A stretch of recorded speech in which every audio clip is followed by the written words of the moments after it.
Assalamualaikum and a good day to everyone. My name is Zulaikha BINTI Zainudin and my matrix number is 201119.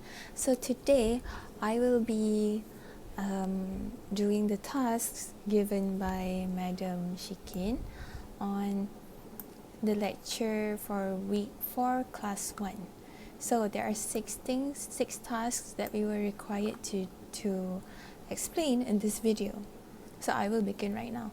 So we actually, Madam Shikin actually discussed about unity and coherence in this lecture. Okay. So firstly, explaining unity.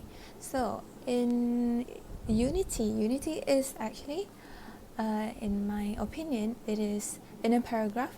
We do not talk about things that are unrelated to the main idea. Just like how the features of unity are, it focuses on only one. The first feature is that it only focuses on one main idea. So for instance, I write a paragraph about my pet cat, and in the paragraph, I must only talk about my pet cat, not talk about other stuff in the next few lines.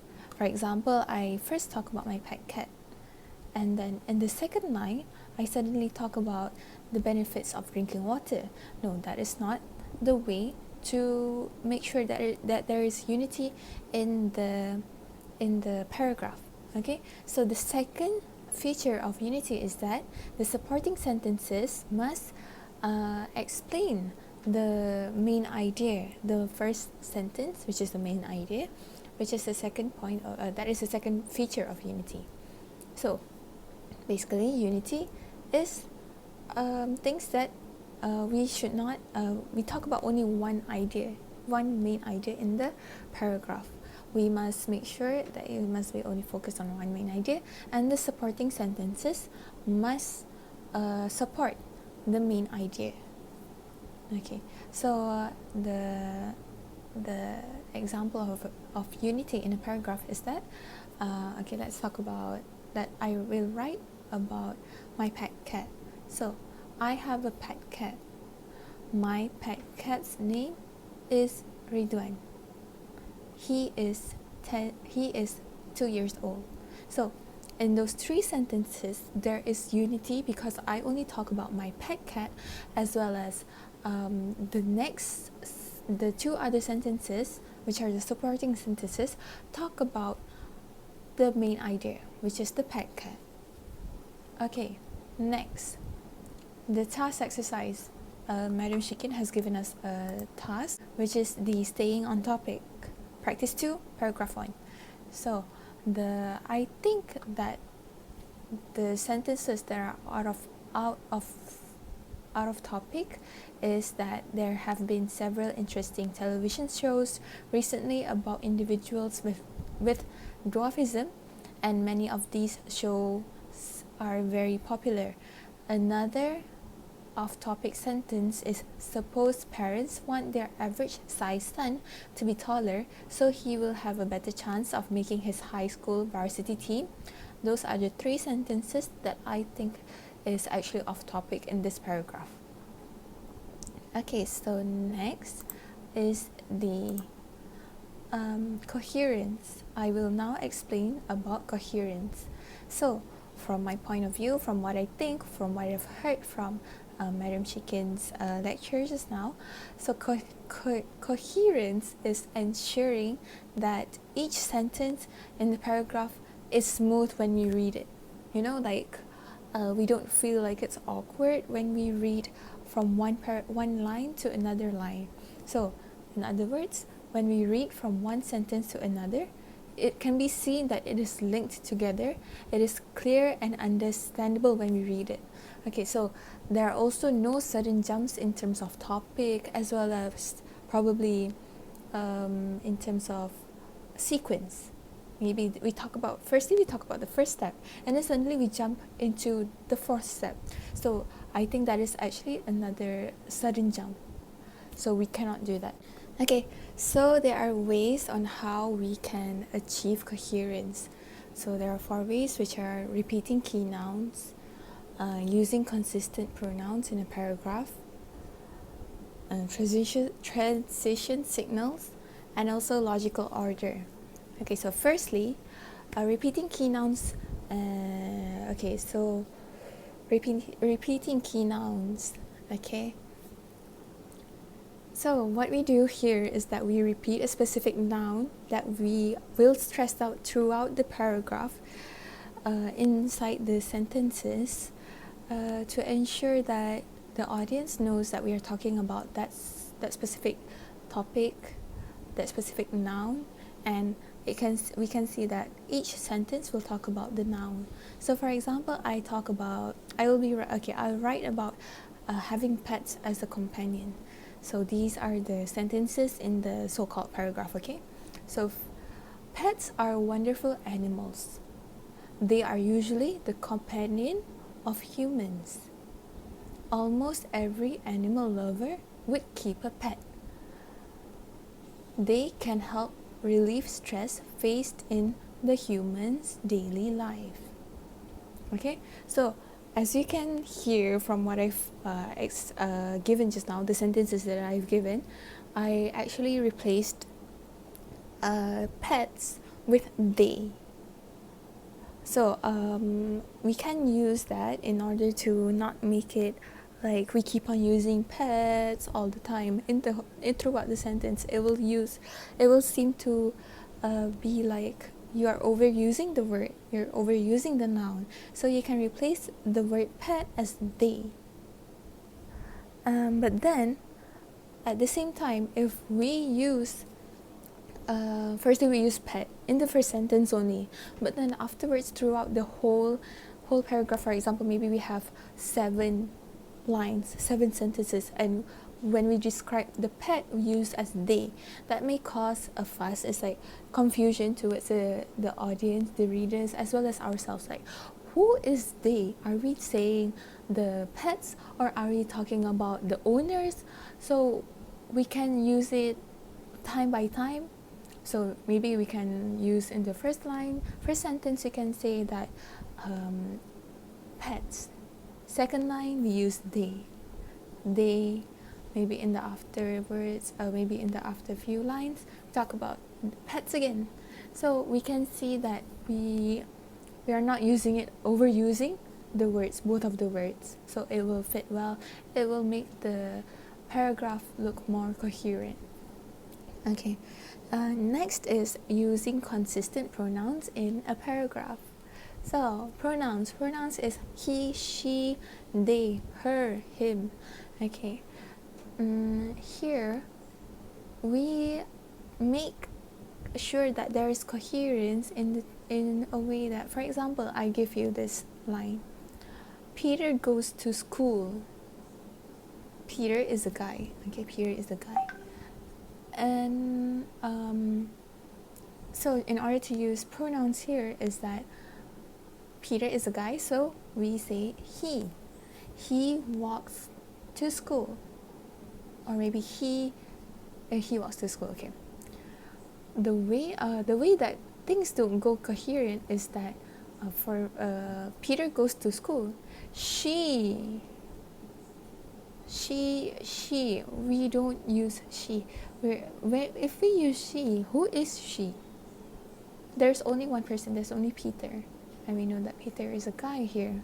Okay, so the next one is transition signals. Transition signals, we have discussed a lot about transition signals actually.